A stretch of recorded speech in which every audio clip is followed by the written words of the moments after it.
I am the Tofu Golem. Please enjoy the video. You're going to start by getting the app ready and opening Translate.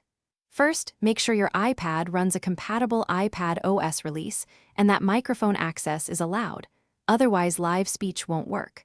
Once done, enable location if you want language detection tied to region. Now open the Translate app or pull down Control Center and tap Translate. You should see two language tiles. Select the source and target languages. This gets you immediately into the translation workspace, so you can take the next action. Next, focus on the tools that do the heavy lifting, conversation and camera.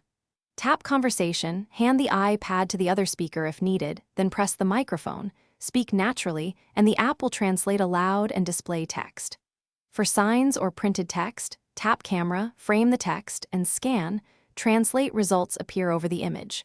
Make sure to download language packs when you expect no internet. Also adjust voice and text size so translations are clear and usable for both parties. To finish, save and share what matters. Tap the star to favorite a translation, review history for repeated phrases, and use Share to send results via messages or mail. If you need an offline reference, copy to notes or export text.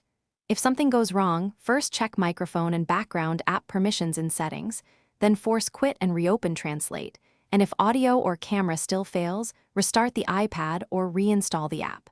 That usually fixes permission, cache, or corrupted asset issues. Thanks for watching. Consider subscribing if we helped you today.